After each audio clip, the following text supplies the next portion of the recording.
这边我来介绍。那今天在3.37呢，带回来一支新玩具，是 Laser 的2014 Hyoma 黑寡妇蜘蛛幻彩版的机械式键盘。那我们带回来的版本是绿轴的中文版。好，那我们这边呢，在3.37购物网呢，有针对这个键盘呢做相关的一些介绍。那我们看一下，那这边有它的这个照片。那你可以看到这一支键盘呢，它的背光是采用多种色系的色环的 LED 灯组合而成，所以说你可以看到这键盘呢，可以看到很多种颜色的这个灯光效果，那感觉上是非常的酷炫。那我们看一下这个键盘呢，主要是 Laser 它在这个键盘里面呢，也算是旗舰级的版本。好，那它这个键盘主要是使用那个 USB 的这个插槽，那它的键数呢是109键，那包含了这些聚集键上面的部分。那还有这个防冲突功能，一共有10键，也就是说，你可以在这以10个那个键帽连续按下去的同时呢，它都可以保证这个指令都可以全部送达，那不会有受到干扰。好，那它的反应时间呢是1000 HD， 那轮询时间是1毫秒，所以说它的指令呢的传送其实相当的快速。那我们这边它的网络的售价是新台币5990元整，那也是一般很多店家卖的价格。那因为我们今天带回来的时候呢，因为刚好遇到他们三井的会员招待会，那我是在那个新庄区的洪金宝附近的这间三井呢，那带回来价格是新台币5391元整，所以说其实算是有优惠一些价格部分，不然这支键盘其实还蛮贵的。好，那我们看一下底下的一些其他介绍。那这边有针对这个键盘呢，它提供一些照片，那我们把它放大来看一下。OK， 好，这样比较大了。那可以看到这个其实它的背光呢有很多种色彩组成的，那连它这个 Laser 的 logo 呢也会跟着这个背光呢去更换色彩，所以其实还蛮炫的。那这边有介绍这个 Laser 的机械轴的部分，这应该都是官方网站那边提供的。好，那我们之前在介绍2013年版的时候呢，看到官方网站它上面也有提供这些介绍，所以大家稍微看一下就好。那这个是机械轴部分，把它分解。那它主要要表达是说，它这个每一个那个层轴呢，都可以承受6000万次的这个敲击，就是说它这个是非常耐用的。OK， 那这个是当键盘呢，它有背光的时候的样子，那可以看到有这样子的情境的模拟那下面这边的话是它的一些相关的规格的部分，大家有空可以稍微看一下。OK， 那我们直接来看一下Laser 的官方网站好了。OK， 那我这边切过来是 Laser 的官方网站。那它这边的话呢，我重整一下好了，因为它这好像有点类似影片的那个播放，好，所以说你现在可以看到它这边，这是2014年版的这个议事图。那我们点下去呢，它会先介绍这个 Laser 的全新的轴承，那它带给玩家有什么样的新的体验？那这是它的轴承分解图的部分，那大家可以看一下这个网页上面的介绍。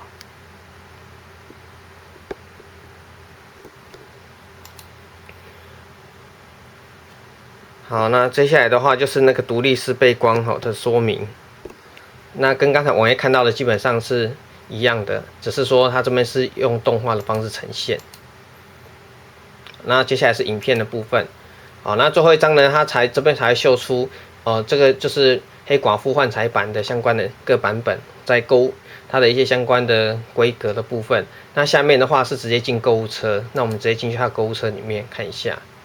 那这边有它针对这个键盘有提供一些照片，那我们可以看它这个，我们把它放大好了，比较清楚一点。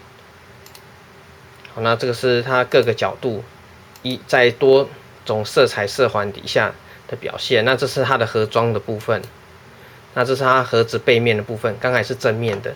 好，那可以看到官方标的售价是新台币6290元整，那很多购物网呢就以这个价格下去卖，那基本上花6000多块钱买，说真的是还蛮贵的，所以建议大家有特价的时候呢再去把它带回来，如果需要的朋友的话。那这边它看一下底下好像没有再介绍什么东西了。OK， 那我们来看一下好，那我们看一下我们今天带回来的新玩具。那因为那个盒子还蛮大的，所以我们放在另外一个地方，所以要先调整一下脚架。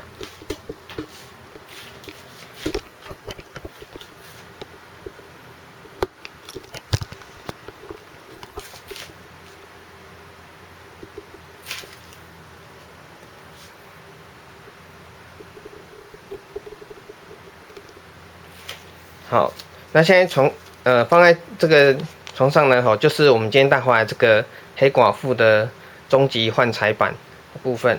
那我们这边呢就看一下，这是今天就是带回来这个发票部分。好，那它这个金额部分就是5391元整，这边看一下。好，那我们接下来看一下，我们先看一下盒子的部分。OK。好，那这是盒子正面的部分就可以看到，其实这键盘呢它就强调这是应该是很 colorful 的，就是很多种那个色彩。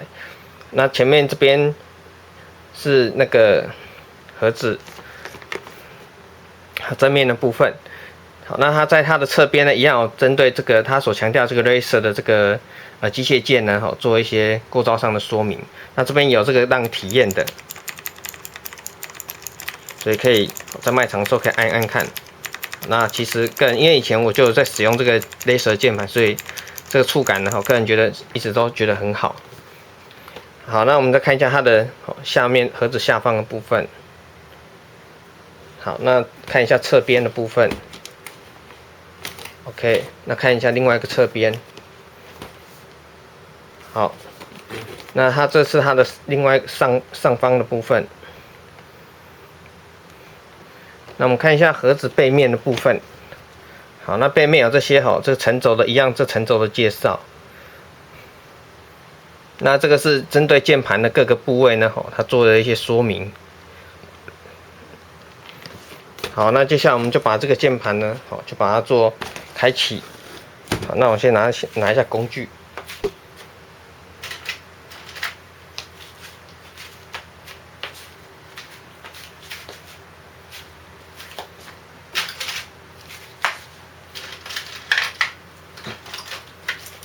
好，那我们直接先把箱子先打开来。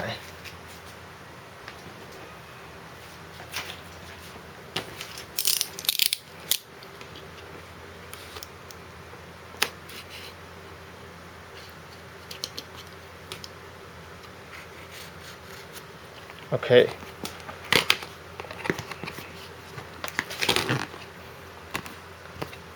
好，那盒子呢里面也是做比较绿色系的，那我们一样就把这个可以把它抽出来。它这边有一块可以让你直接去把它拉出来，所以还蛮人性化的。好，那这是键盘，那这个盒子里面已经没东西了，那我们这个彩盒先放旁边。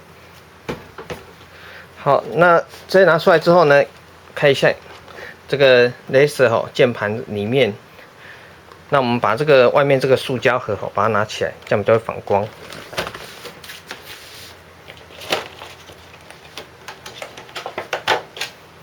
OK， 那这边放旁边。好，那这个已经拿出来了。那我们看一下那这是在盒子里面的这个情况。那它这个是做成那个一般，也就是应该是磨砂的部分，所以说比2010版比起来的话呢，比较不会沾指纹，应该不容易的。好，那我们可以看一下这个键盘它的按键可以说还是非常的，应该是轻巧，个人是一直觉得很好按。那摸起来呢也很有质感这手指头碰到这个键帽的部分呢感觉还不错。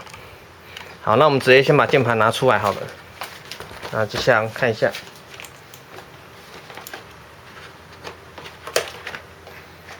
好，那我们小心翼翼的，它这边会勾住，那我们这个要拿起来，然后它这个缩进去，中间这一块4块。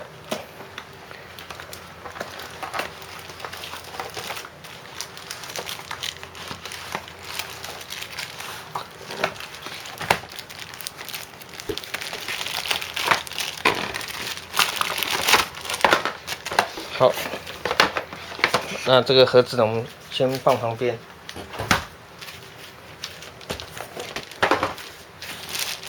这个就是键盘的部分。那我们先看一下，把这个键盘呢，那我们先稍微这样看一下。OK， 好，那我们把它放在桌子上面，再来介绍。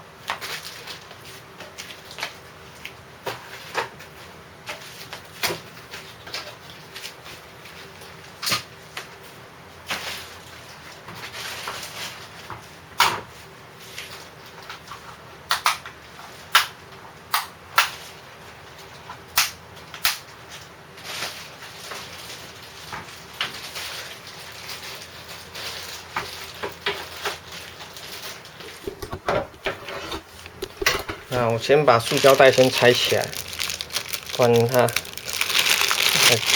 占位置。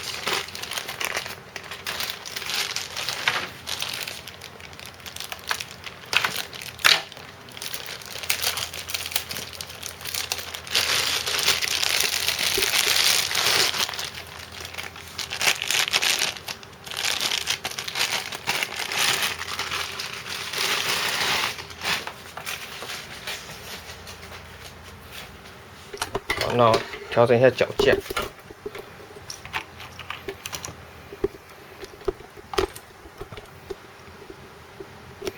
好，可以看到它这边这个部分呢，这是它的 USB 接头的部分。那这个先把它拆起来。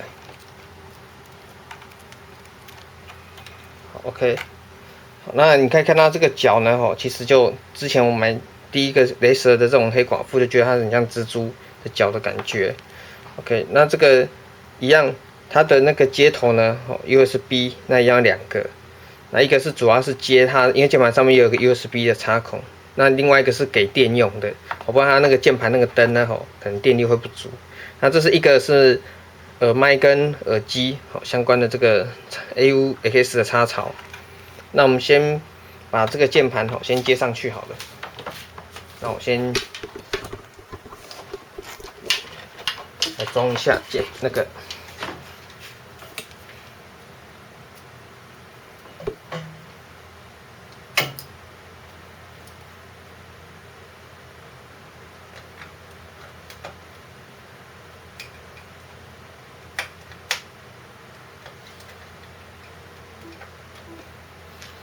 OK， 好，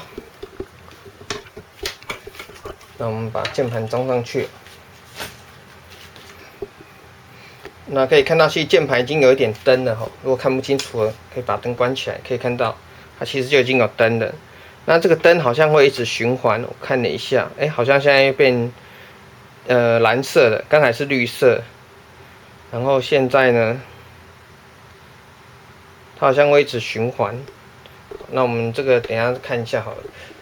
好，那看一下，开幕。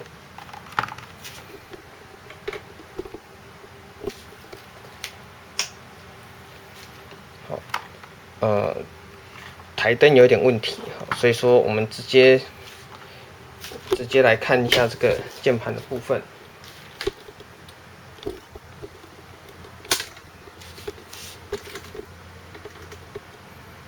那可以看到，这边会有一个，这里会有一个 FN 的按键。那 FN 按键呢，就搭配上面的这个灯光，你可以让它亮一点，可以让它暗一点。那假如我们现在让它暗一点的话，不好意思，我按到 Auto 键了。那这样的话呢，可以发现它灯已经暗了。那你可以让它亮一点的话，就按另外一个，那这样子灯就会亮。那你可以看到，我们先把它整个调暗好了。可以看到它的白色的那个应该是键盘的基底好像是白白的，所以说可能是为了搭配这个多种颜色的灯光所产生用的。好，那我们现在把它调回来。好，那我们看一下这个键盘它的一个样貌。那我们看一下，这是它的左侧的部分。因为那个灯吼比较暗，所以说可以看到它的这个整个它后面呢吼感觉有一个很蓝色的这个背景。那它这是它 logo 的部分，也会发光。啊，这是它的右边的部分，侧边。好，那我接下来把脚架固定起来，用手来抓键盘来看。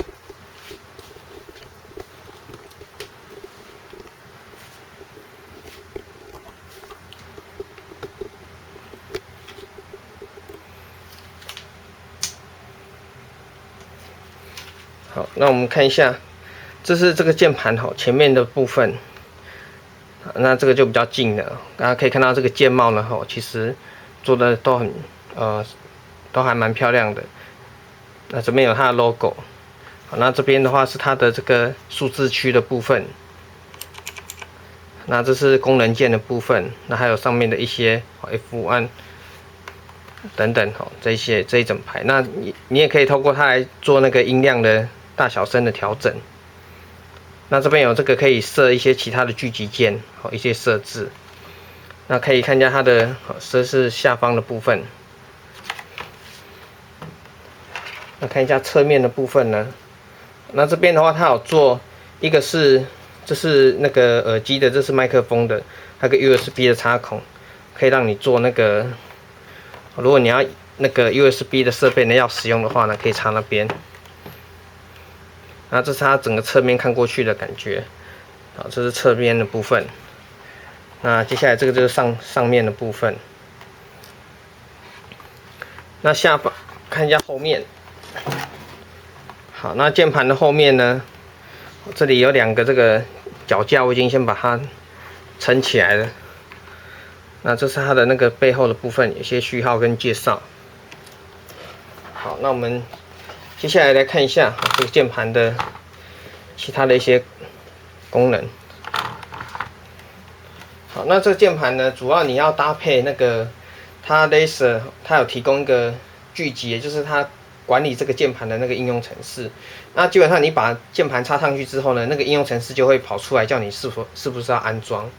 那安装完之后呢，我们来看一下哈，那它的操作，因为这个是关于到它的那个灯光的色彩的调整，还有它的灯光的这种模式呢，都必须要在这个程式里面才能够做那个设置。好，那我们看一下，那你在装完之后呢，那你要登录你的 Laser 的注册的账号，注册完之后，应该旁边会有这个小的这个图示，绿绿的。好，那打开之后呢，就会跑出像这样子的应用程式出来。那我们看一下这个应用程式呢，看一下。好，那这边它有个预设是这个自定键。那自定键的部分，这边你可以设置一些聚集，也就是说看哪些组合键呢，可以去把它设置成一颗键，这样子的意思。那这是属于游戏会比较常用的，做一些那功能的设置。那我们主要看的是背光。好，那背光的部分呢，这边我们可以看到它有个效果。那效果的这个看一下有点歪。好，那效果这个的下拉式选单你可以拉下来啊。预设它会叫光谱颜色循环，预设是这一个，就是它会把每一个光谱的颜色呢，那依序循环这样播出来。那我们可以看一下第一种是呼吸灯。好，那看一下呼吸灯的效果。我们选完之后呢，可以看一下。那基本上呢，呼吸灯就是一明一暗的感觉。好，可以看到它现在是一明一暗。那颜色的话，等一下可以调等一下我们再看一下颜色怎么调整。那接下来我们看一下另外一个，把它这几个特效稍微都看一次。然后接下来是反应。好，那反应的时候呢，会变怎么样子？反应呢，就是当你按下去的时候，它这边周围才会有这个就会亮，可以看到那所以你每按的时候呢，就这个效果感觉也还蛮炫的。好。那这是反应的部分。那接下来我们可以看一下还有什么，还有一个叫色谱颜色循环，那就是这个，就是它会把很多种颜色呢都循环一次。现在是那个红的、橙色、黄色、接下来变绿色。好，这就是色谱循环。然后还有一个是静态。那静态的话呢，我们可以看一下，静态它现在是绿色的，所以它这边就绿色。那我们怎么调颜色？颜色你可以从这边，假如说我现在变红色，好，按下红色之后呢，可以看到键盘呢马上就变红色了。好，那我们再看一下其他的静态，那还有坡，什么是坡呢？那坡呢，它还可以有方向性，它可以你要往右边还往左边。那我们现在是往右边，所以会变成这样子，就会看到好像一个波浪这样子，很多种颜色，像跑马灯一样这样跑过去。那你可以看到这是由左向右边跑。如果你要由右向左的话呢，好，只要调整这个另外一个方向就可以了。那这个可以依照亮度去做设置。好，那接下来我们看另外一个，有一个叫波纹效果。那我们点下去，那它这边是蓝色的。那我们看一下什么是波纹效果。好，那也就是说，当我们按下去的时候，这边就会有这样子亮起来。看好像应该说像海浪一样，往旁边岸上这样打过去。那我们按一下 Shift， 那在数字键的部分也会，所以我们 F 按一下，它从数字键这边出来，这样子。那其实就是还蛮炫的啦，就是这种灯光有点像灯光表演效果。好，那这是它的每一个这个效果的部分。那可以看到它其实这边还有一些什么游戏模式。好，那这个我就不知道，因为我们在玩游戏。那还有剧集，可以录制一些剧集，可能把你的一些动作把它录起来。那资料统计的部分，这个我们就不知道，可能是数据统计。OK， 好，那这个我们就先不管。那不知道怎么回去，按叉吧。好，那我们看一下，我们先设置成那个一般就是卖那个键盘啊，它都会去做展示机他们比较会常用这个应该是波浪的波纹效果，这个波的效果 ，OK， 就是这个效果比较多，会常看到。我们先开个灯，那我们可以取一下可能要抓个来做封面。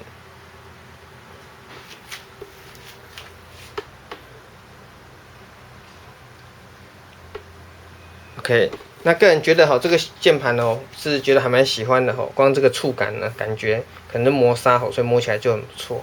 然后再加上这整个那个灯光的色彩点缀，那觉得这是一个还蛮不错的。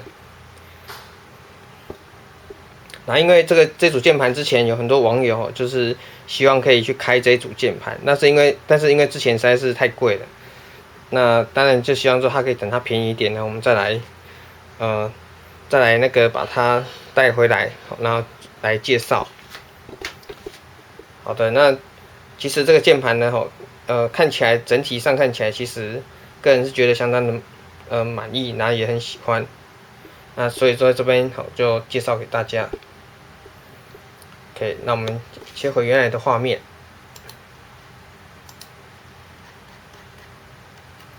好，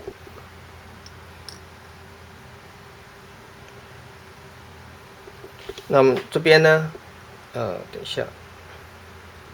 好，那我们这边就介绍，今天从山西带回来的新玩具是 Laser 的2014黑寡妇蜘蛛幻彩终极版的机械式键盘。那我们就介绍到此，好，谢谢。